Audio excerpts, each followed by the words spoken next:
رحم الله من قرأ الفاتحة.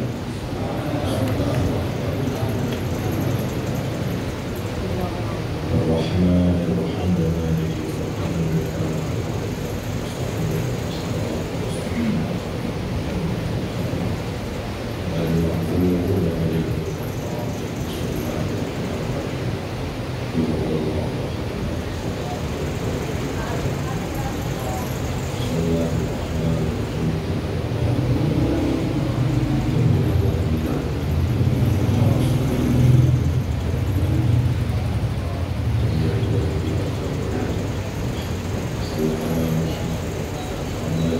مغفرت کے لیے بلند تر صلوات.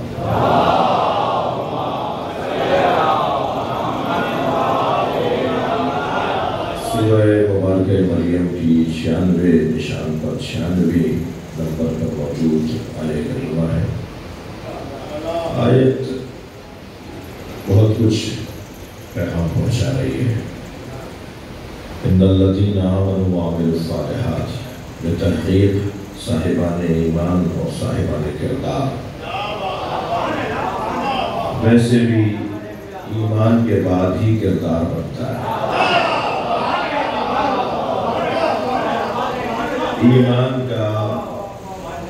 ایمان کا خود بخود نتیجہ کردار. اور جو یہاں صرف ایک جملہ کہہ دیتا ہوں، جو ایمان کے بغیر کردار کی بات کرتے ہیں نا، ان کی مثال روٹی چور کی مثال ہے. ایک سلوات پڑھ ذرا محمد.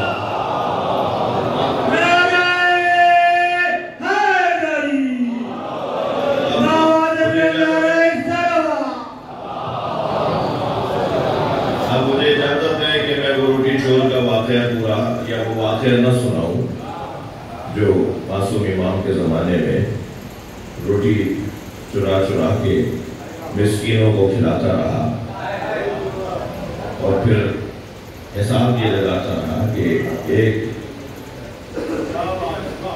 چوری کے بدلے میں ایک گناہ اور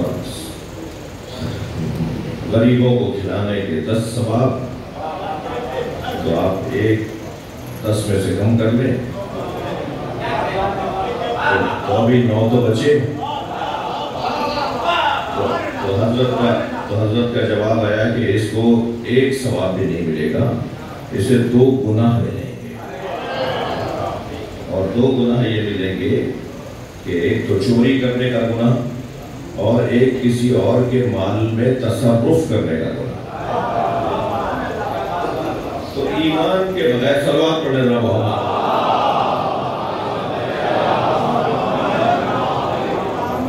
ایمان کے بغیر کردار شاید ہوگا فریب ہوگا، دکھاوا ہوگا، بناوٹ ہوگی، تصنع ہوگا. لیکن اللہ قانون یہ دے رہا ہے کہ ان الذین آمنوا وعملوا الصالحات، صاحبان ایمان اور صاحبان کردار. اب ظاہر ہے یہ مسئلہ ایمان کا بھی، جب کردار منحصر ہے ایمان پر اور ایمان کا تعلق ہے قلب کے ساتھ، بینہ و بین اللہ، تو اللہ اور اس کے اللہ کے درمیان کا مسئلہ ہے. تو پھر ہم تو جانتے نہیں ہیں کہ کون کتنا بڑا مومن ہے. اچھا، جب ہم کسی عام مومن کو نہیں جانتے تو امیر المومنین بنانے کا حق کس ہے؟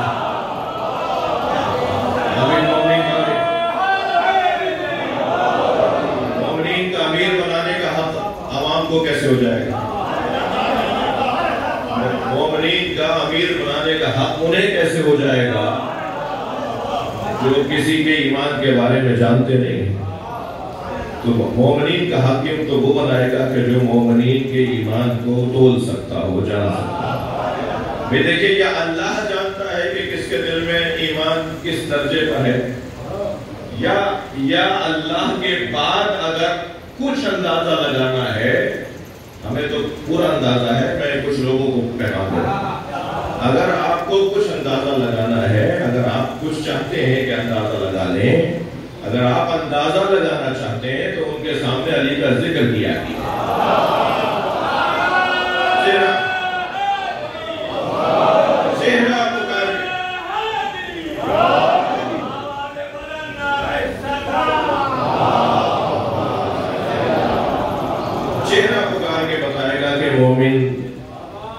بھی یا نہیں؟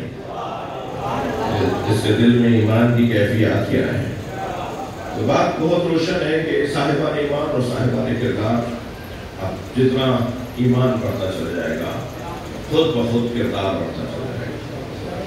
یہ بزرگ کبھی کبھی کہتے ہیں کہ میں اپنے بچوں کو نماز اور روزے کی طرف اور عبادات کی طرف کیسے راغب کروں؟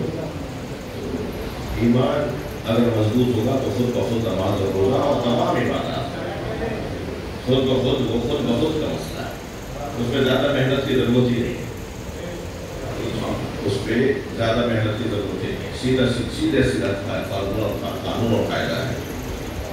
اب یہ جب مسئلہ قلب کا ہے، دل کا ہے، تو اس کو اگر اور لفظ بدل کے میں کہوں تو مسئلہ خلوص کا ہے، مسئلہ سچائی کا ہے، مسئلہ اپنے اور اپنے اللہ کے درمیان رشتے کی مضبوطی کا ہے۔ وہ جو اپنے اور اپنے اللہ کے درمیان رشتے کی مضبوطی ہے نا، اسے خلوص کہا جاتا ہے، اسے اخلاص کہا جاتا ہے۔ اب جتنا اخلاص شدید ہوتا چلا جائے گا، اخلاص ہوتا چلا جائے گا، لفظوں کو اور بہتر کرتا ہوں، اخلاص خالص ہوتا چلا جائے گا، تو اب اللہ اور اس کے درمیان کیونکہ معاملہ ہے تو پھر سیجعل لہم الرحمن ودا، پھر لوگوں کے دلوں میں اس شخص کی محبت ڈالنا اللہ کا نام۔ کوئی کسی سے محبت نہیں کرتا، اور اگر محبت بے معنی محبت کرتا ہے تو وہ اللہ ڈالتا ہے، ورنہ مفاد پرستی ہوگی، دھوکہ ہوگا، فریب ہوگا، ریاکاری ہوگی، دکھاوا ہوگا، اور دکھاوا، فریب، بناوٹ، ریاکاری یہ زیادہ دیر نہیں چلتی۔ صلوات پڑھ لے ذرا محمد و آل محمد۔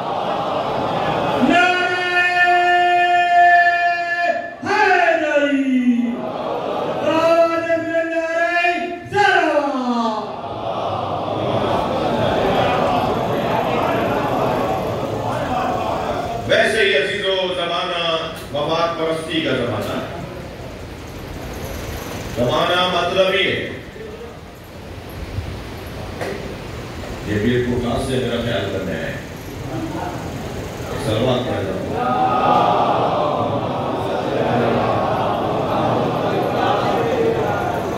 اس سے بلند صلوات۔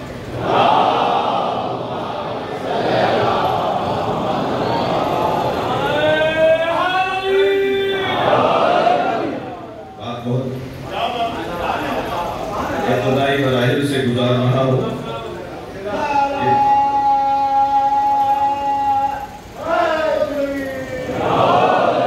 دیکھیے جواب دیجیے۔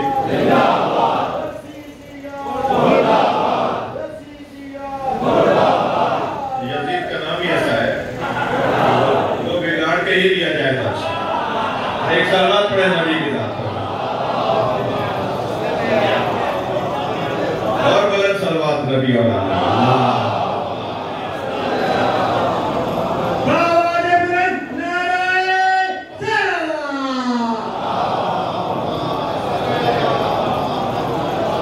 پھر اللہ ان کی محبت، رحمان ان کی محبت لوگوں کے دلوں میں ڈالتا ہے۔ یہ محبت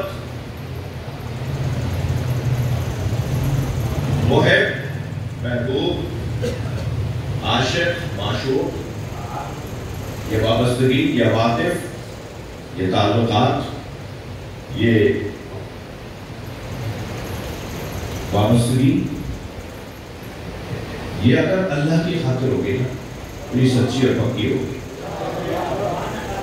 اور اگر یہ کسی مادی مفاد کی خاطر ہوگی تو جتنا مادے میں کوئی دم نہیں ہے اتنا پھر اس وابستگی میں بھی کوئی دم نہیں رہے گا۔ یہ عواطف جو ہے نا، یہ جو تعلقات ہیں، یہ کبھی عاطفہ قرابت کا عنوان پاتے ہیں،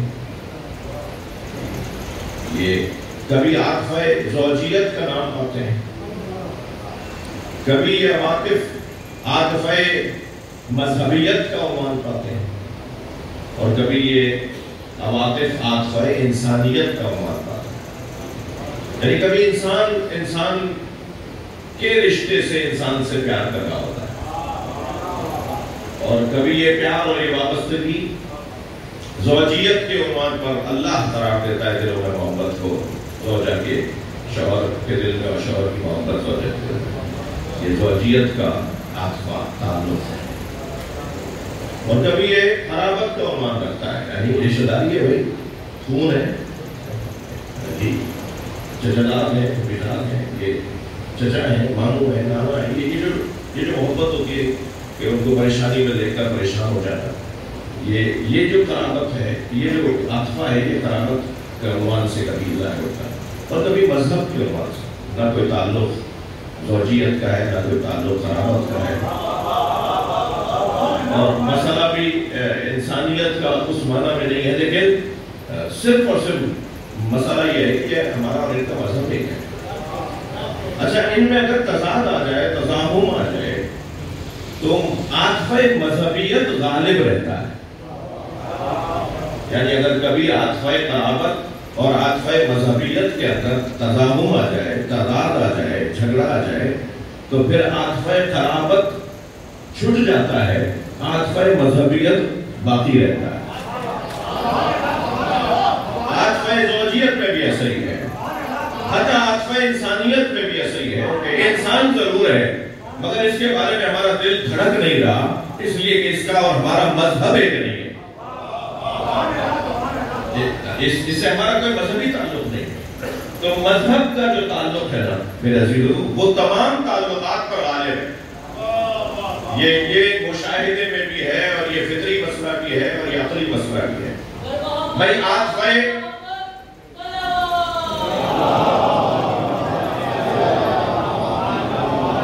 حضرت نوح علیہ السلام اور حضرت نوح علیہ السلام کی زوجہ میں عاطفہ زوجیت تھا، عاطفہ مذہبیت نہیں تھا، عاطفہ زوجیت کام نہیں آیا۔ حضرت نوح علیہ السلام اور ان کے بیٹے میں عاطفہ قرابت تھا، عاطفہ مذہبیت نہیں تھا، عاطفہ قرابت کام نہیں آیا۔ ماننا پڑے گا ابو طالب میں اور مصطفیٰ میں عاطفہ مذہبیت تھا، کبھی عاطفہ قرابت بھی کام آیا۔ اگر دونوں کا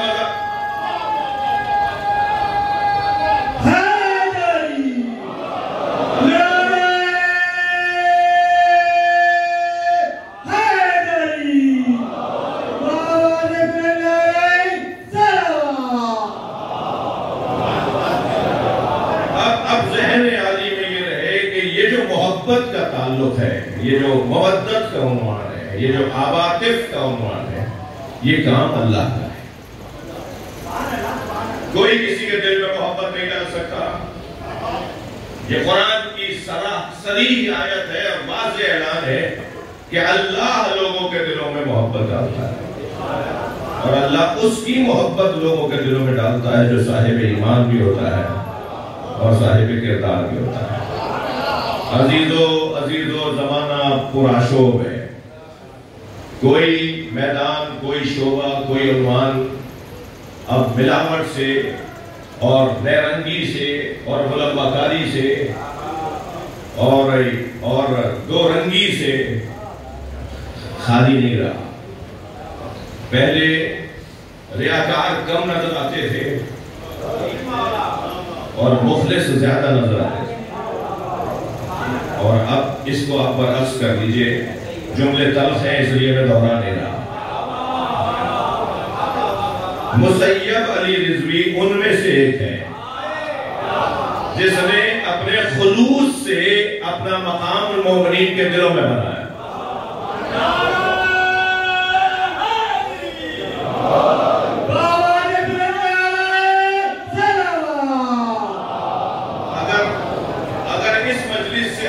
کسی اور مجلس میں یہ بات کروں تو شاید کوئی اور مطلب لیا جائے کہ ان کا یہ مطلب تھا، یہاں تو سیدھا سا مطلب ہے نا۔ سینکڑوں لمحے، سینکڑوں منقبتیں، ساری زندگی جس نے یا زندگی کا غالب حصہ جس نے ذکر اہل بیت میں گزار دیا، اس کے کلام میں، اس کی پڑھت میں، اس کی طرزوں میں اس بات کا خیال رکھا جاتا ہے کہ یہ نوحہ ہے، ترانہ نہیں ہے، یہ منقبت ہے۔ مجھے معاف کیجئے گا، میں وہ لفظ بھی لینے میں مجھے تکلف ہو رہا ہے، یعنی میں نہیں لینا چاہ رہا، یہ منقبت ہے، یہ غزل نہیں ہے۔ مجھے معاف کیجئے گا، مجبوراً میں نے یہ لفظ بول دیا۔ امام بارگاہوں میں غزلیں سنائی جائیں گی،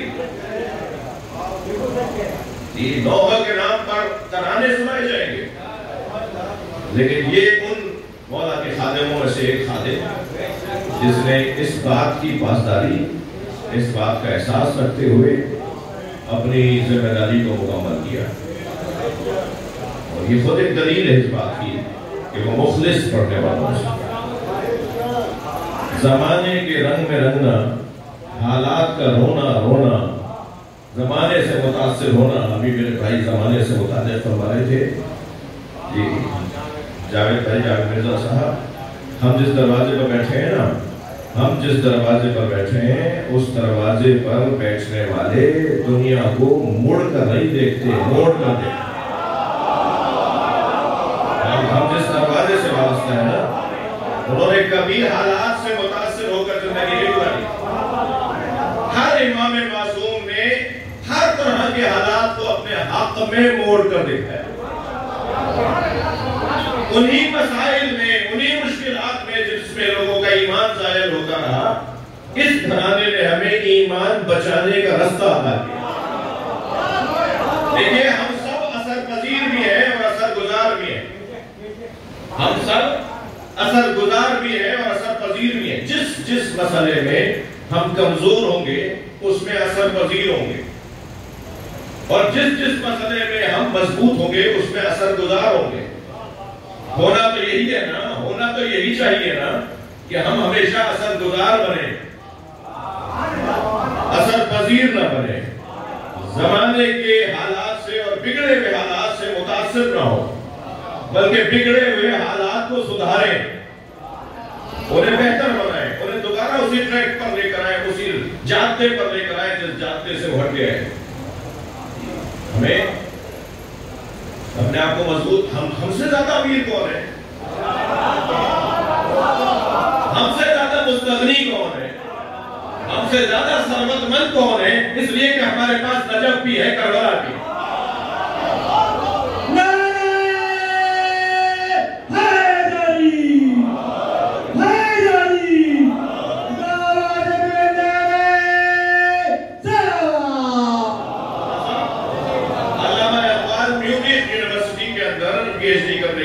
جرمنی میں تو واپس آنے کے لیے، تو واپس آنے کے بعد تو انہیں اپنا بھائی مغربی ہو جانا چاہیے تھا اور انگریز ہو جانا چاہیے تھا، واپس آ کے اور انقلابی ہو گئے،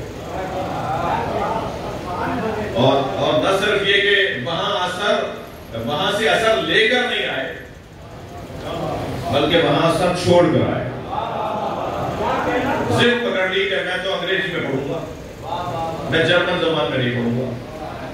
ان کی وجہ سے وہاں کا نظام تعلیم ہلا، اور ان کی وجہ سے وہاں کے جو تعلیمی زبان تھی اسے جرمن زبان سے ہٹا کر انگریزی زبان میں تبدیل کیا گیا، میونخ یونیورسٹی میں۔ یعنی اس کے بعد سے جی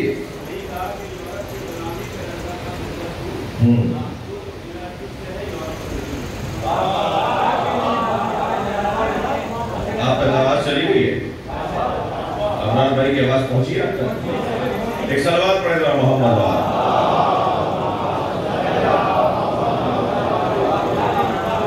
جی جب واپس آئے تو اور زیادہ انقلابی ہو گئے، اور زیادہ انہوں نے اشعار کیا، اور میں اس وقت اقبالیات کے اوپر گفتگو کرنے کا ارادہ نہیں رکھتا۔ اقبال کے ایک استاد تھے جو جرمن استاد تھے، ان کے ایک ساتھی نے، ان کے ایک دوست نے کہا کہ استاد کی فلاں کتاب ترجمہ کر دو، تو کہتے ہیں استاد کا احترام رکھنا، میں سارے شاگردوں میں سب سے زیادہ استاد سے محبت کرتا ہوں، مگر خبردار آئندہ نہ یہ مجھ سے کہنا نہ خود ایسا کچھ کرنا، یہ اپنے نظریات اپنی کتابوں میں ڈھال کر ہم تک منتقل کرنا چاہتے ہیں۔ ہمیں ان سے علم لینا ہے، ان کے نظریات نہیں لینا۔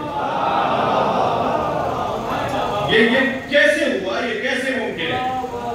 جی اقبال نے تو مصروں میں واضح کر دیا کہ خیرہ نہ کر سکا مجھے جلوہ دانش فرنگ، سرما ہے میری آنکھ کا خاک مدینہ و نجف۔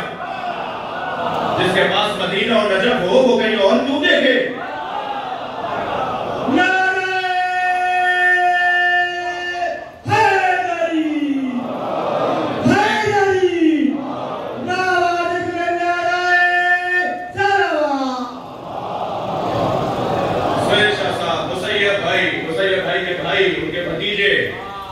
میرے آبا و اجداد، ہمارے آبا و اجداد نے ہارمونیم پر تو تب سے نہیں بنائی۔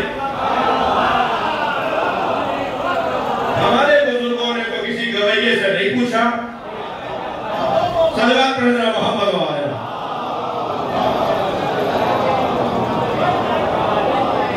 ابھی میں اس اردو سے ہو کر آ رہا ہوں، میرے بات ساتھی میرے ہونا تھے، وہاں کے جو بچے پڑھ رہے ہیں وہ خود طرز سے بنا رہے ہیں۔ وہ پنجاب کی اور کراچی کی اس روش پر نہیں چل رہے جس روش کی مخالفت میں اس وقت کر رہا ہوں۔ وہ اپنی طرف سے بنا رہے ہیں، اس کا مطلب ہے ہو سکتا ہے نا، اس کا مطلب ہے کہ ہو سکتا ہے۔ تھوڑی سی محنت کرنا پڑے گی، گھنٹوں بیٹھنا پڑے گا، جیسے ابھی آپ مثال دے رہے تھے، گھنٹوں بیٹھنا پڑے گا۔ سہیل شاہ صاحب بیٹھتے ہیں تب جا کے تو طرز بناتے ہیں، ایسا ممکن ہے؟ جو پہلے سے ہی سوچے ہوئے ہو گئے، اب میں پھر اشاروں میں کہوں گا کہ فلاں جگہ گنگنایا ہوا اور اسے اپنے منقبت میں ڈھال دوں، تو جس کے ذہن پر پہلے ہی کوئی علم کی جگہ کچھ اور ہو، اور پھر وہ ہمیں منقبت سنا رہا ہے، وہ ہمیں نوحے سنا رہا ہے، وہ ہمیں مولا کا کلام سنا رہا ہے، تو روحانیت نہیں رہے گی میرے دلوں، کلام میں تاثیر نہیں رہے گی، زبان میں اثر نہیں رہے گا، سننے والوں پر اس کلام کا اثر نہیں جائے گا، جب پڑھنے والا ہی زبان سے پڑھ رہا ہے، دل سے نہیں پڑھ رہا۔ جو کلام زبان سے پڑھا جا رہا ہو، خلوص، سچائی، اس کا ایک استعارہ، ایک موجودہ شخصیات میں ایک بہترین مثال وہ سید علی رضوی۔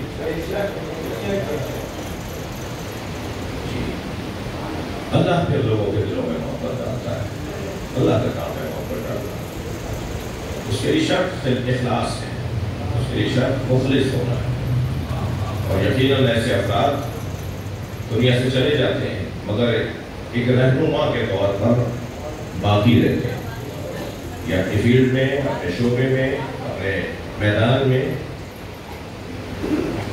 یقیناً ہر شخص پہلے شاگرد ہوتا ہے، پھر بعد میں استاد بنتا ہے۔ یہ تو نہیں کہ وہ اگر شاگرد تھا تو وہ ہمیشہ سے شاگرد، ہمیشہ ہی شاگرد رہے گا، کبھی تو وہ استاد بھی بنے گا نا، کبھی تو وہ کسی کے لیے رہنما بھی بنے گا نا۔ ایسی شخصیات کی قدر کی جائے ہمارے درمیان، اگرچہ کم ہے مگر ہے، اور ایسے افراد کی حوصلہ شکنی کی جائے۔ میں تو بہرحال اس علاقے سے میرا تعلق ہے، اکثریت یہاں ان لوگوں کی بیٹھی ہوئی ہے، تشریف فرما ہے۔ ہمارے یہاں تو روکا جاتا تھا، ہمارے یہاں تو روکا جاتا تھا، ہمارے یہاں تو مجلس میں آواز ممبرس اور تخت پر بیٹھے ہوئے شخص کو آواز لگا دی جاتی، کیا کر رہے ہیں؟ یہ گیٹ کڑیا کیوں لگا ہے؟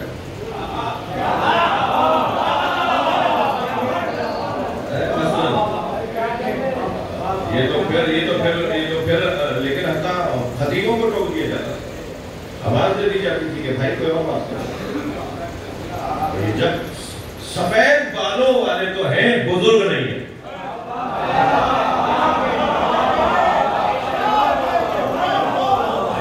تھوڑا سا بزرگوں میں اضافہ کرنے کی ضرورت ہے، اور بزرگ کوئی کسی کو نہیں بناتا بھائی۔ میرے بچوں جوانوں میں آپ سے کہہ رہا ہوں، کوئی کسی کو بزرگ نہیں بناتا، بزرگوں سے کہہ رہا ہوں، کوئی کسی کو بزرگ نہیں بناتا، بزرگ خود بنتا ہے ذمہ داری کی ادائیگی سے، درد مندی سے، احساس سے، توجہ سے، درد سے، اخلاص سے، سچائی سے، وہ خود بخود بزرگ بن جاتا ہے۔ اللہ ہمارے معاشرے میں ایسے افراد جو ہیں انہیں مضبوطی عطا فرمائے، اور جو دنیا سے چلے گئے ہیں انہیں ہمیں یاد رکھنے کی توفیق عطا فرمائے۔ وقت عزیزو بہت ہو چکا، مسلسل مسیب علی رضوی کے درجات کی بلندی کے لیے اہتمام ہے،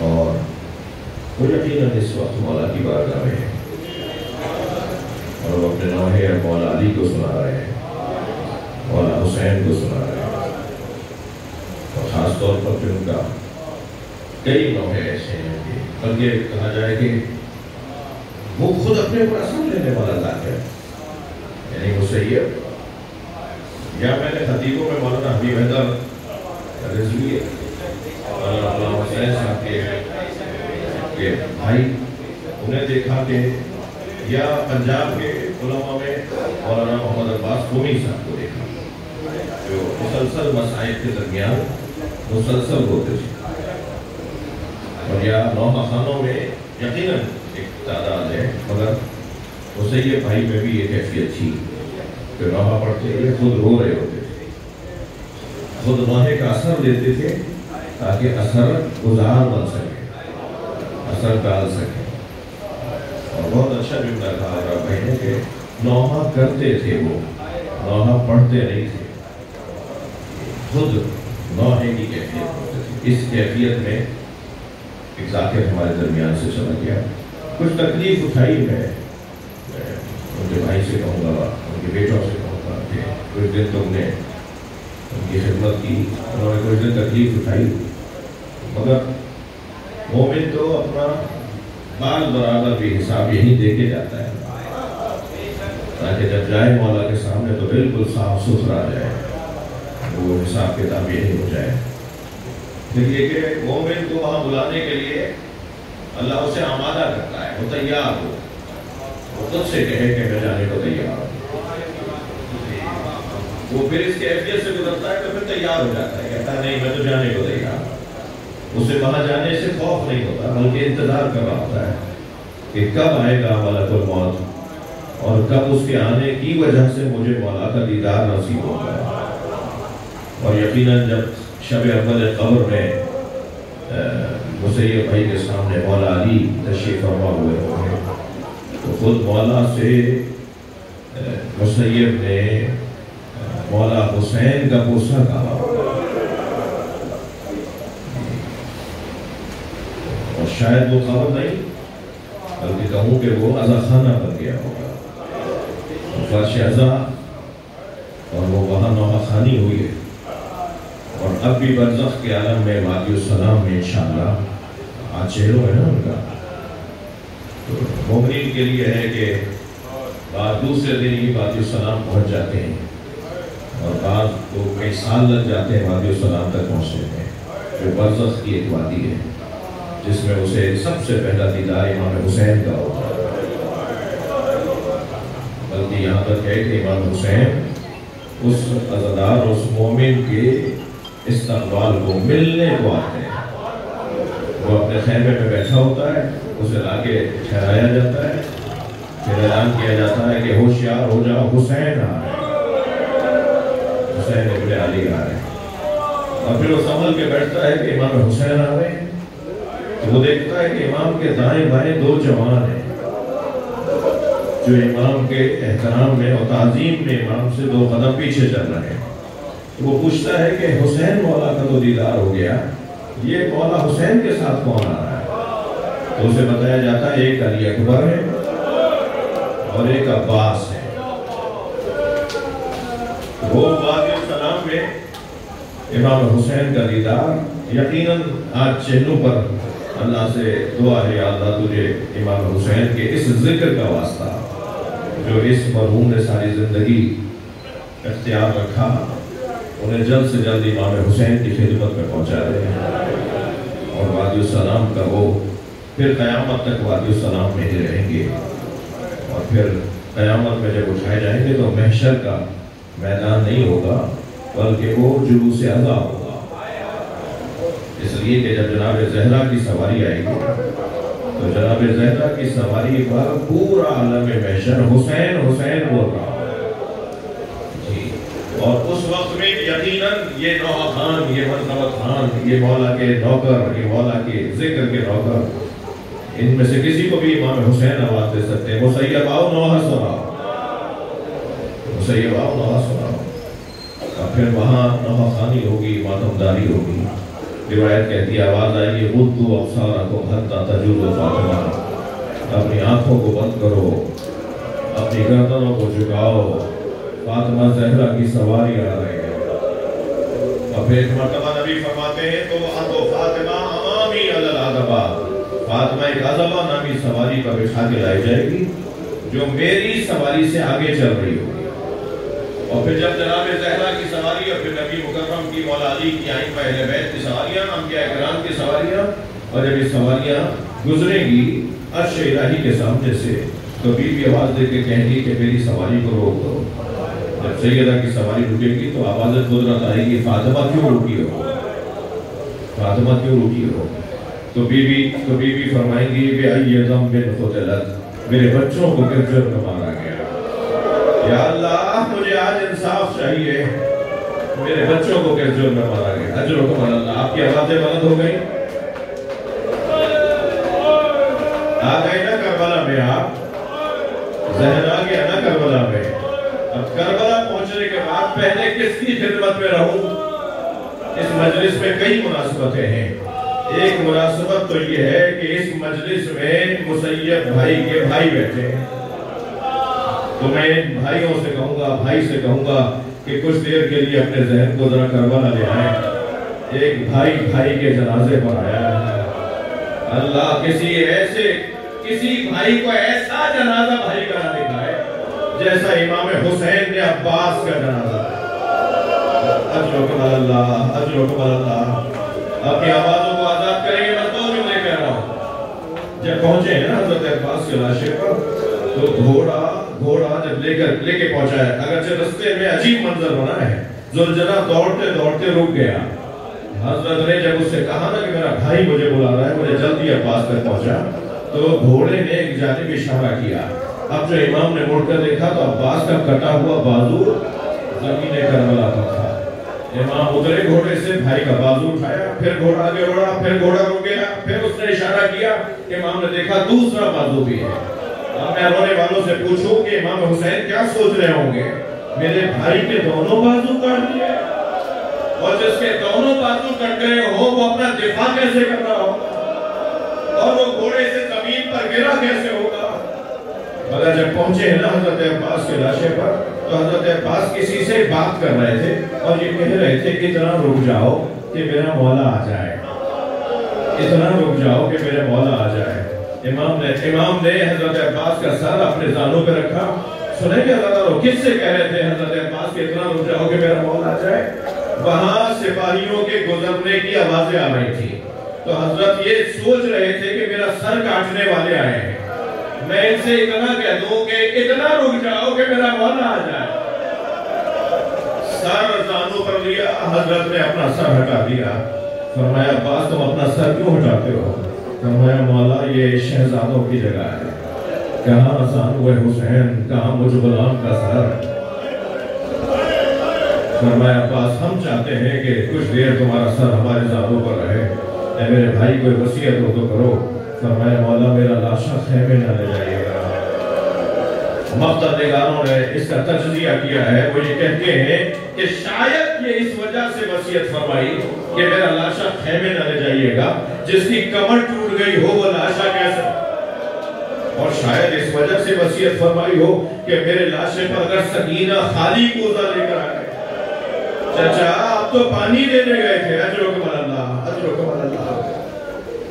لاشا نہر کے کنارے چھوڑ کر آ گئے اور میرے مولا علم لے کر خیموں کی طرف روانہ ہو گئے. چھوٹے چھوٹے بچے اپنے چچا کا انتظار کر رہے تھے. عزیزانو اس مجلس میں ایک مناسبت بیٹوں کی باپ سے رشتہ اور تعلق بھی ہے. تو بس سلام کر دیجئے امام زین العابدین کو. جب بابا کے لاشے پر آئے ہیں تو بابا کا لاشا دیکھا نہیں گیا امام سے. اور سلام ہو جناب زینب کبریٰ پر، جب اپنے بھتیجے کو اس حالت میں دیکھا، اس حالت میں دیکھا کہ روح پرواز کرنے کو ہے، تو جناب زینب نے کھڑے اونٹ سے خود کو گرا دیا، اونٹ کے بٹھانے کا بھی انتظار نہیں کیا، اور امام سجاد نے بابا کا لاشا چھوڑ کے پھوپھی کو سہارا دیا اور فرمایا پھوپھی اماں یہ کیا ہوا؟ فرمایا پہلے تم بتاؤ تمہارا کیا حال ہے؟ فرمایا 2 قدم آگے آئیے اور بابا کا لاشا دیکھیے۔ اللہ کسی بہن کو بھائی کا ایسا لاشا نہ دیکھا ہے۔ جب آئی ہے نا امام حسین کے لاشے پر، منظر یہ تھا کہ امام کی پسلیاں کمر سے نکل رہے،